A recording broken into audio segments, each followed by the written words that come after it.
प्रणाम।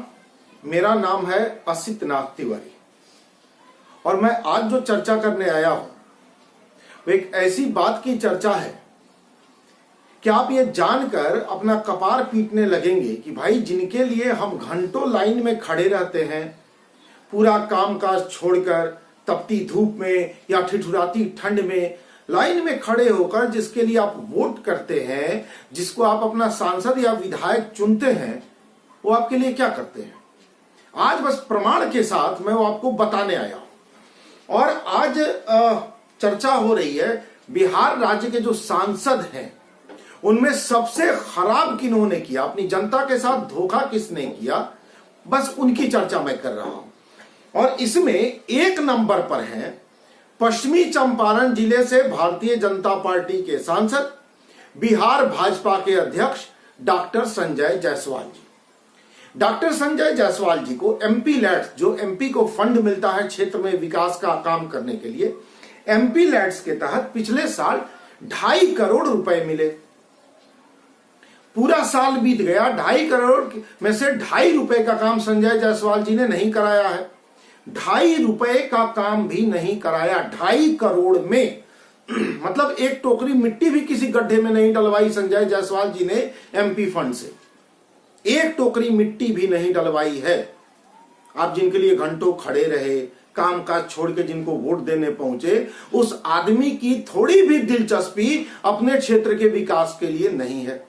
वो चाहते तो कहीं एक पुल पुलिया बनवा सकते थे, वो चाहते तो कोरोना में हमने कई लोगों को खोया अपने बीच से, तो चाहते तो जो छोटे छोटे अस्पताल हैं, जैसे रक्सौल में अस्पताल है, छौड़ा दानो में अस्पताल है, रामगढ़वा में अस्पताल है, या मझौलिया में जो अस्पताल है उसमें 5-5 ऑक्सीजन सिलेंडर खरीद के दे सकते थे।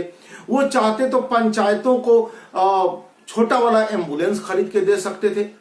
वो चाहते तो कुछ सड़कें बनवा देते, कहीं किसी स्कूल में बाउंड्री वॉल बनवा देते, कहीं बेंच डेस्क खरीद के दे सकते थे, किसी स्कूल में प्रैक्टिकल का सामान लैब के लिए खरीद के दे सकते थे। लेकिन उन्होंने कुछ नहीं किया, 2 कौड़ी का काम नहीं किया। अब आइए अगली बात। इसके बाद नाम है राजीव प्रताप रूडी जी का। भारतीय जनता पार्टी के बड़े नेता हैं, सारण से सांसद हैं। कोरोना के दौरान एमपी फंड से खरीदे गए एम्बुलेंस से बालू ढोवा रहे थे।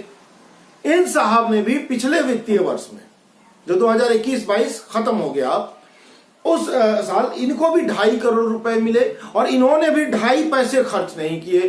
क्षेत्र के विकास में कोई दिलचस्पी नहीं ली, बस अखबारों में, टीवी चैनलों पर बड़ा बड़ा भाषण झाड़ते रहे, लेकिन विकास का कोई काम नहीं किया।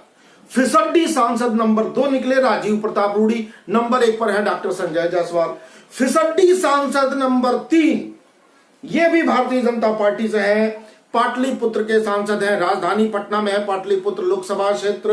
रामकृपाल यादव जी को भी 2021-22 में 2.5 करोड़ रुपए मिले ताकि अपने क्षेत्र की जनता के लिए कुछ कर सकें, कहीं सड़क बनवा दें, कहीं स्ट्रीट लाइट लगवा दें, तालाबों की सफाई करवा दें, कोई पुल पुलिया बनवा दें। कुछ तो कर ही सकते थे, एम्बुलेंस ही खरीद देते, ऑक्सीजन सिलेंडर ही खरीद लेते, लेकिन इन्होंने भी 2.5 पैसे का काम अपनी क्षेत्र की जनता के लिए नहीं किया। रामकृपाल यादव, आप अच्छी तरह से इनका नाम जानते हैं। इसके बाद भारतीय जनता पार्टी के बहुत बड़े नेता, कुछ दिन पहले तक केंद्र में मंत्री थे, भारतीय जनता पार्टी के वकील साहब रविशंकर प्रसाद जी का नाम है फिसड्डी सांसदों में। पटना साहिब से भारतीय जनता पार्टी के सांसद हैं रविशंकर प्रसाद।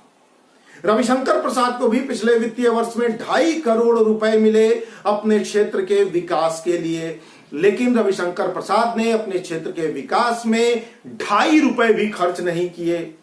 2.5 रुपए का भी काम कहीं नहीं करवाया है। ये फंड बेकार चला गया, इसका दोबारा इस्तेमाल आपके क्षेत्र के विकास में अब नहीं हो सकता। कुछ तो हुआ ही होता, कुछ तो बन ही जाता, कुछ काम तो करवा ही सकते थे। ऐसा तो नहीं है कि पटना साहिब जो है पेरिस हो गया है और अब यहां विकास की बहुत जरूरत नहीं है, या पश्चिम चंपारण जो है जापान हो गया है और वहां कुछ काम की जरूरत नहीं है। काम तो हो सकता था, इन लोगों ने दिलचस्पी नहीं दिखाई। और अब बात पश्चिमी चंपारण के ही वाल्मीकि नगर की कर लेते हैं। वहां से सुनील कुमार जी सांसद हैं। ये उपचुनाव जीतकर सांसद बने, इसलिए इन्हें थोड़ा कम पैसा मिला है, क्योंकि देर से ये सांसद बने। वाल्मीकि नगर से जनता दल यूनाइटेड के विधायक है सुनील कुमार। इन्हें इस वित्तीय वर्ष में 2 करोड़ रुपए मिले। वाल्मीकि नगर बेहद पिछड़ा इलाका है, वहां सड़कें तक दुरुस्त नहीं है चलने के लिए, लेकिन सांसद महोदय ने 2 रुपए का काम नहीं कराया।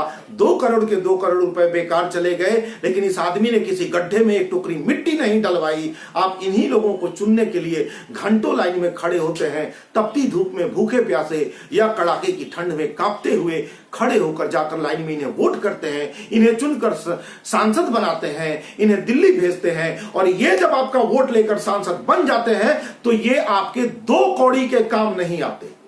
यही इनकी सच्चाई है, यही बताने के लिए आपके सामने बैठा था। अगर आपके क्षेत्र का विकास होगा तो वहां रोजगार के अवसर भी बढ़ेंगे, आपकी आने वाली पीढ़ियों के लिए एक मौका होगा। लेकिन अगर क्षेत्र का विकास नहीं होगा तो आप ही सिर्फ पिछड़ेपन का शिकार नहीं हो रहे हैं, आप अपने आने वाली पूरी पीढ़ी को पिछड़ेपन के अंधेरे में धकेलने के लिए भी जिम्मेदार हैं। प्रणाम।